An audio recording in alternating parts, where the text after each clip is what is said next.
גט-אאוט יקרים ויקרות, קבלו במחיאות כפיים סוערות את לובי לו והכלבות השחורות!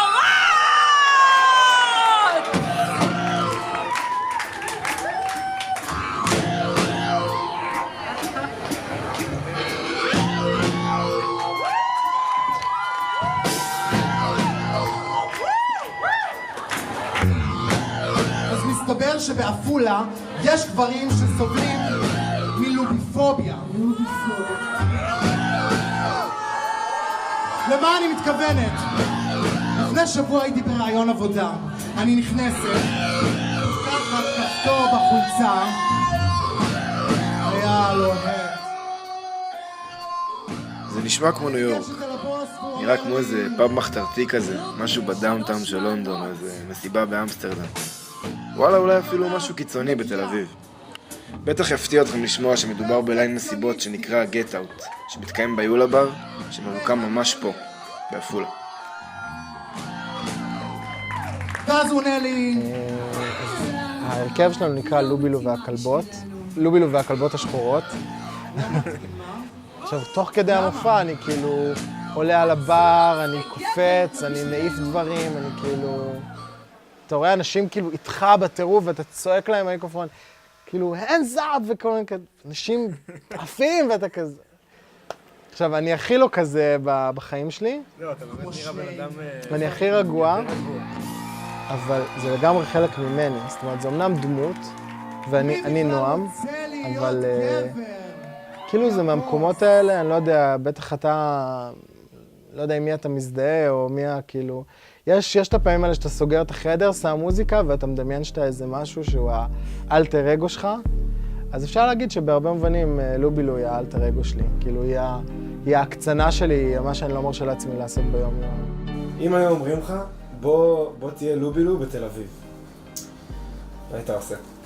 תכלס, לא מעניין אותי לעשות את לובילו בתל אביב. בתל אביב יש עשרות, אם לא מאות, מלכות דרג, שבכל הסגנונות, בכל האופנים, לא נראה לי שיש לי מקום שם, או שצריך עוד מלכת דרג. באפולה לעומת זאת, אין אפילו מלכת דרג, אין כאילו בכלל תרבות כזאת. ואחרי האירוע הראשון אמרנו יאללה עושים את זה,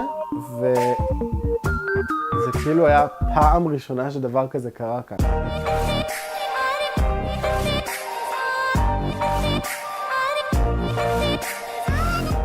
תראה, מבחינתנו, אנחנו קודם כל חיים פה. אנחנו באנו לאפולה, כל אחד במקום אחר, במטרה לבנות פה את החיים שלנו, על כל מרכיבי החיים. ולכן חלק מבחינתנו בתור מי שלא באנו לחיות פה בארון, ולא באנו פה להסתיר את מי שאנחנו, ולהפך, באנו גם לשנות את החברה שאנחנו חיים בתוכה, אז הבנו שאנחנו חייבים לצאת החוצה.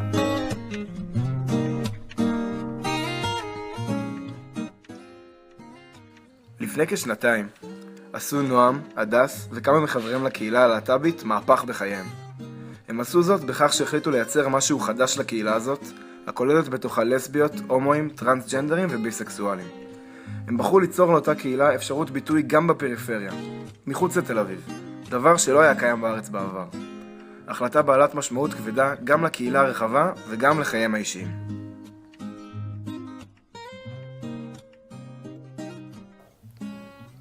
בתל אביב יש, עכשיו, שבוע הבא זה פורים, בתל אביב יש רביעי, חמישי, שישי, שבת, יהיו בערך 20 מסיבות שמיועדות ספציפית לקהל להט"בי.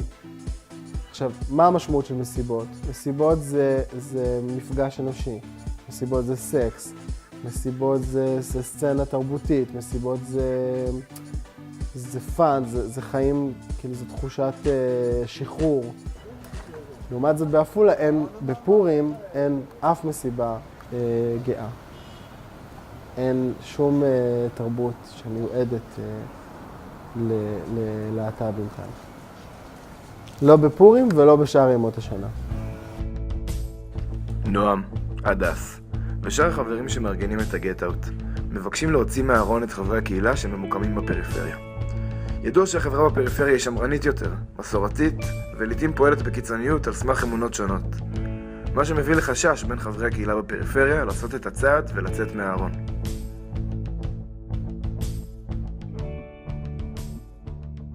יוצא לי כל מסיבה כמעט לעשות את הדרך מהבית שלי עד לפאב לגמרי בתור דמות. ולא פעם אני חושב לעצמי שאם עכשיו בדיוק השכן ממול יצא מהבית, אני הולך לחטוף איזה חתיכת לטמה לפנים וזה.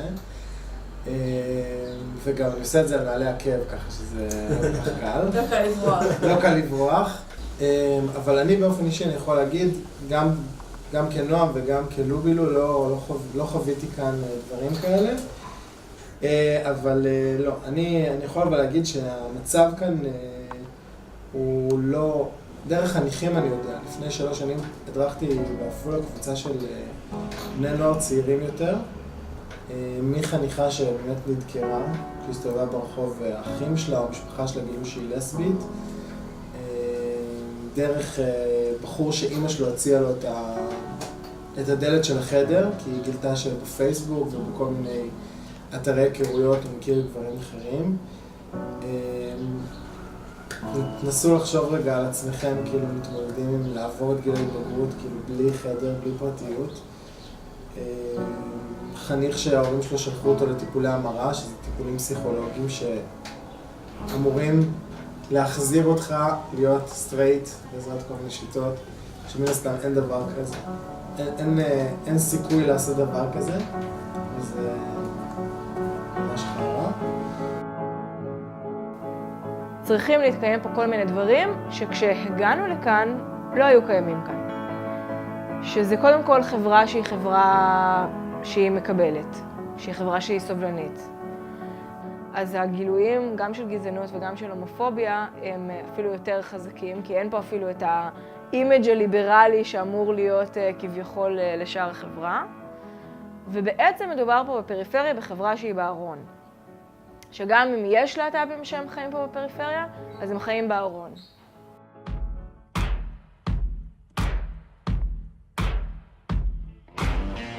זה התחיל ממסיבה אחת, והרבה חששות מתגובות החברה.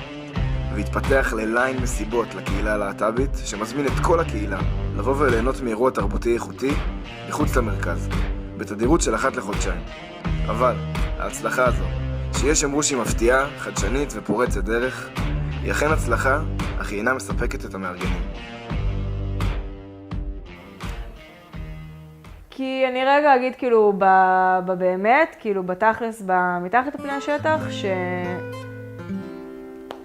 כאילו אם מה שעשינו זה להרים מסיבות ממש טובות ויפות, עשינו הרבה, אבל אני לא אחשיב את זה בתור הצלחה. כאילו אני אחשיב את זה בתור דבר מאוד חשוב שעשינו ויצרנו,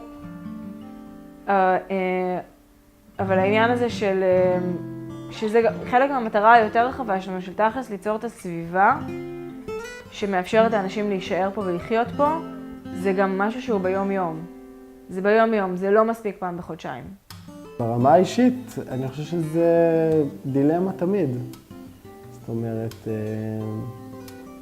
עד מתי אני אגור בעפולה, עד מתי אני ארצה להמשיך להיות חלק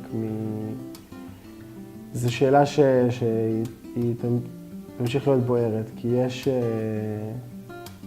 אני חושב, הרבה מחירים בלבחור להיות get out או נועם בעפולה. אפשר גם בכל העניין של העתיד שלי, בכל העניין של זה, יש את הרגעים שאתה אומר, אולי פשוט נעבור לתל אביב ופשוט נהיה חלק ממה שאתה כל כך מתנגד אליו, זה גם דבר שיש בו הרבה דברים שיכול לתת לך, תחושת נוחות. אז אני לא יודע להגיד שחתמתי חוזה קבע עם העיר עפולה, ושאני לעד אהיה כאן.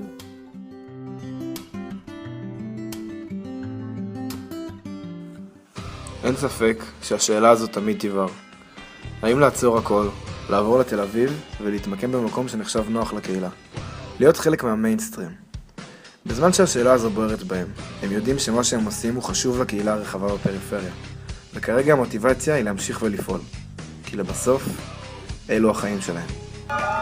It's my life, it's now or never. I'm gonna live forever. I just wanna live while I'm alive. My heart is like an open highway. Like breaking shit, I did it my way. I just wanna live while I'm alive. My לימוני, מזל טוב! רובי, המזל שמח! תני לי לענק אותך! ביסלי, במפו!